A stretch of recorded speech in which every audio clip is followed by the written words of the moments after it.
Over the course of these videos, I've shown a number of tactical moves that can be used to snare your opponents into an early loss. There are still many more tricks and traps to share from a tactical perspective, but today I'm going to focus on one of the most common positional wins in the game. This position has a name, and it's called Dunne's win, named after Frank Dunne, who pioneered the play. And speaking of pioneer, that's where this position derives from.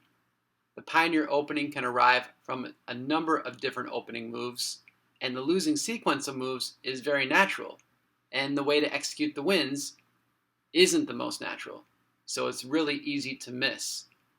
I'm going to discuss two popular variations within this classic loss, so let's take a look. Now that you know this opening position is a loss for red, so how did we get here in the first place, and how can we avoid this? Well, let's back it up, and I will show you from the very beginning opening sequence. So as I mentioned, the pioneer can come from a number of different opening moves. This is one of the more popular ways to begin. 9-14, 22-17, 11-16, 25-22, 8-11, 22-18, advance into the center square, 16-20, allowing the capture to take place, 29-25, and now this 4-8 move. Again, seemingly nothing to this move, but it is a loss, and this forms Dunne's win for white. So instead of 4-8, the correct move is 11-15, so gaining control of this center square right away. And then typically afterward, white can go 25-22, and then cover up with 7-11 to prevent any sort of exchange going on there. And then you can either play 17-13, 4-8, and then I like 22-17, but I know 24-19 is also very common. So this is all part of the pioneer system. Eventually I will talk about this opening in further detail because there's a lot to it. But for now, let's go back and I'll show you how to now win Dunne's win. This first variation of Dunne's win I'm going to show you is very popular, very common, and very difficult to execute from a winning perspective because the moves aren't very natural. So, as I mentioned, the pioneer can come from a number of different openings. I showed how it can start with 9-14, 22-17, 11-16. I'm going to show it to you how it can start from this opening. 12-16, 22-18, 16-20, 25-22, 8-12, 22-17, 9-14, exchange off, 29-25, and then the losing 4-8 move. Now 11-15 is the only move to draw here, but the 4-8 move forms the loss for red and the win for white. So how does white do it? Well, white follows up with 25-22. And now red can't go 11-15 because of the triple jump here. 23-18, and then the triple, and it's game over. So instead, red pretty much is forced to go 11-16 off to the side. White wants to start protecting its double corner here, so it goes 24-19, locking up this side of the board. So again, red is very limited. 8-11 is really the only move to make. White is going to go 22-18. This is the key in part of this win. Now, again, 1-5 is more or less forced. This is where a number of variations come into play here. I'm first going to talk about this 6-22 line, and then I'm going to talk about the 5-14 variation. So let's go over the double jump variation first.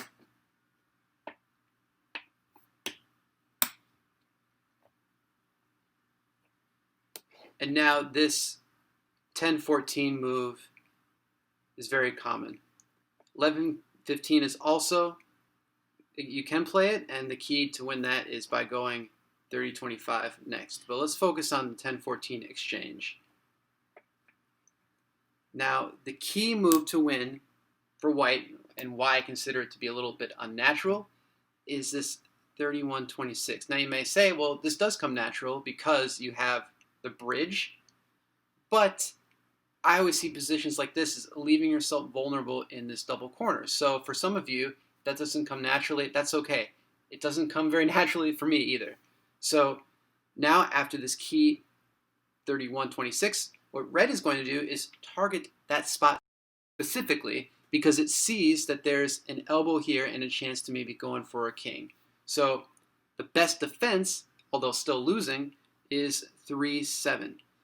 Now white is going to shore up and protect this elbow by going 28-24 next. Again, these are key critical moves to secure the win for white.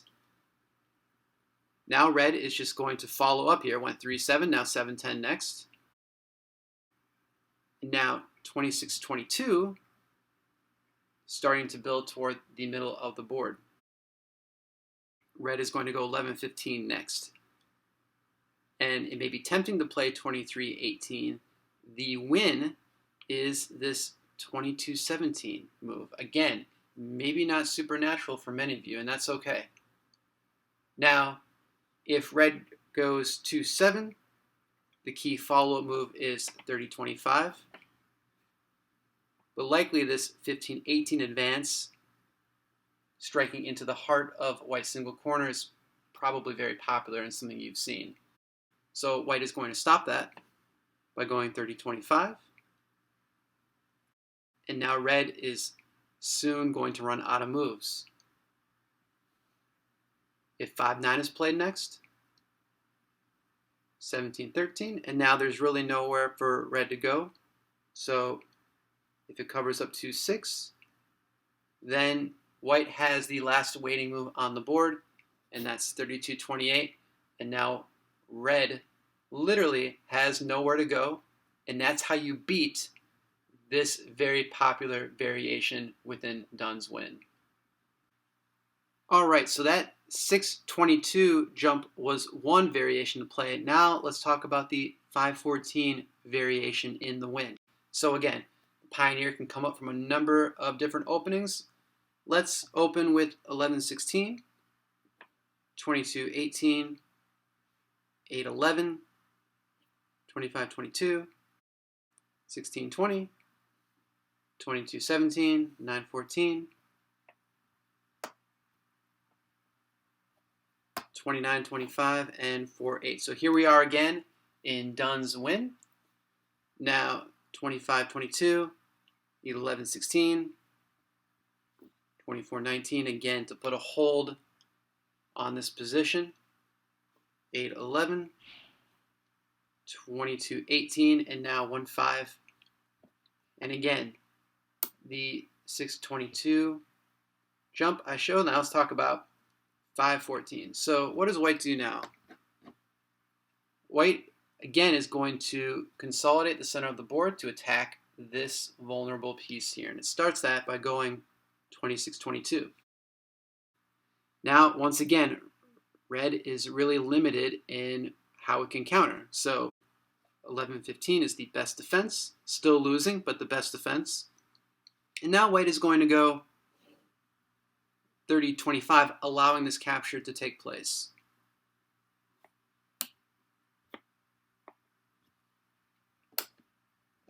And now red, seeing as how there's a weak elbow here, is going to continue to attack this part of the board as its best defense. And it does that by going 7-11.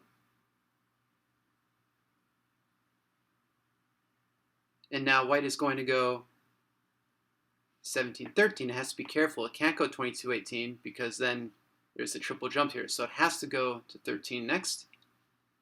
And now once again, red is just going to move up 11-15. Now what white does here is a nice tactical waiting move.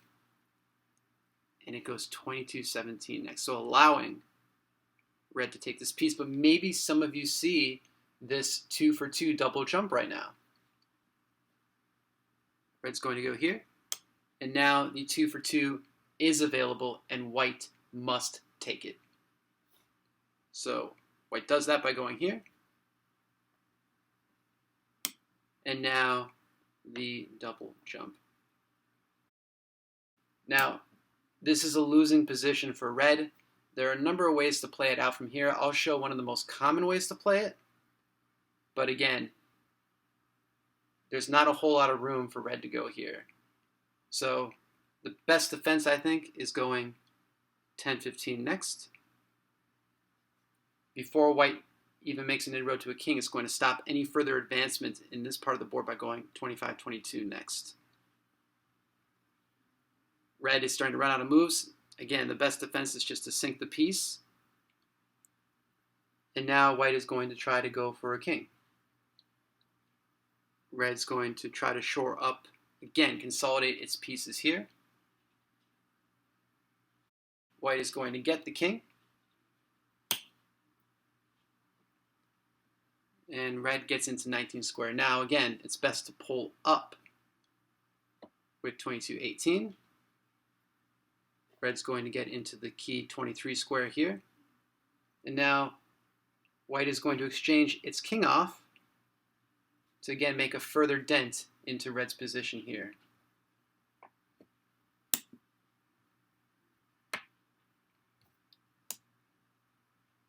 Now again, red's pieces are spread across, so it needs to consolidate them. And best thing to do is just to start bringing up this piece for protection.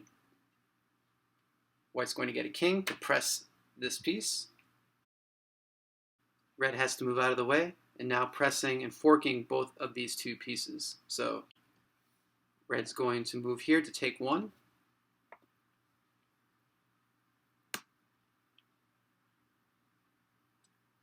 Red's going to take it back, and now white king is going to press this piece. Press again, it will get a king, but after 17-14, this is a losing position because these three pieces are stranded. White is going to get multiple kings, and there's nothing for red to do here, so this is a losing position for red. I would categorize Dunne's win as vital to know because of how frequently it shows up in the game. And especially from the losing side, if you know to not play 4-8 so early here, and to advance toward 11-15, you're going to be able to avoid this loss in your games. But what I would say is it's not an easy win by any means necessary. So don't get discouraged if it doesn't come naturally for you all. I only showed two common variations within this win, so my recommendation is to set up this position on your board and practice other routes the losing side can take. Thanks, as always, for watching.